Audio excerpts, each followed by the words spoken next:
มาได้มาเด้อมื้อนี้สิพามาเที่ยวตลาดน้ำอัมพวาค่ะอัมพวามื้อนี้สิมากินเมี่ยงคำเด้อจ้าเมี่ยงโบราณมาฮอดกระซื้อเลยเนาะค่ะ3สุดร้อยค่ะบ่แพงค่ะแต่ว่าเพิ่นให้ซิมแล้วคำนึงแซ่บค่ะเครื่องเพิ่นก็ถึงค่ะหลายอย่างอยู่ค่ะมาฮอดก็สั่งเลยค่ะมากับทีมงานหลายคนเนาะค่ะ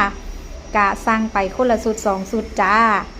มาฮอดห้องเฮากระจัดเลยจ้าอันนี้สิเป็นบักเผาขั่วเนาะค่ะเฮาซิมเบิ่งเฮาก็คิดว่าบักบกขั่วพุ่นแล้วรสชาติคือกันแฮงเฮาก็คิดว่าโอ้แถมบักบกขั่วมานำเบิ่งไปเบิ่งมาแล้วบ่แม่นจ้ะบักเผาขั่วจ้าแล้วก็สิมีกุ้งแห้งมานำแล้วก็ถั่วลิสงค่ะถั่วลิสงกับมันแล้วก็มีบักพริกแถมมานำแล้วก็หอมแดงข่าใบสะพรูค่ะแล้วก็น้ำเชื่อมค่ะน้ำเชื่อมหรือน้ำจิ้มน้ำเชื่อมนี่แหละแล้วเฮากะเทใส่ถ้วยเลยเนาะจ้าแล้วเฮากะสิมาหั่นบักพริกเฮาเป็นตอนน้อยๆว่าซ่านแต่ว่ามันหนาโพดกินค่ำใดแล้วแบบน้ำตาสิไหลมันเผ็ดจ้าบัดเฮาหย่ำไปถึงตอนบักพริกนะรสชาติกะสิมัน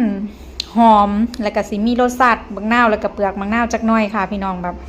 หอมหวานมันแต่ว่าบัดหย่ำไปถึงตอนบักพริกแล้วแบบน้ำตาสิไหลแหมแต่ว่า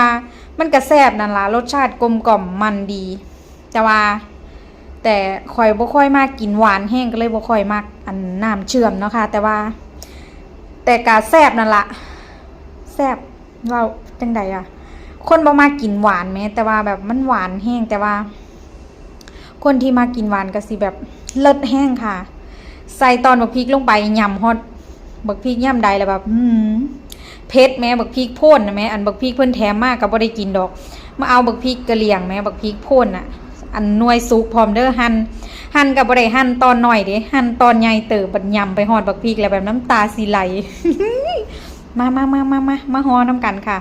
เมี่ยงคำโบราณว่าซั่นมาใส่อีหยังก็ใส่บักพริกใส่บักนาวใส่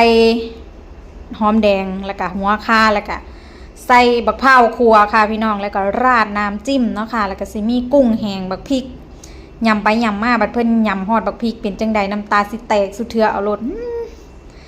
แซ่บๆน้ำกันเด้อพี่น้องไปเลาะไปเที่ยวก็เลยแบบไปหายางเบิ่งแนวอยู่แนวกินค่ะพี่น้องก็เลยได้ขนมหม้อแกงกับเมี่ยงค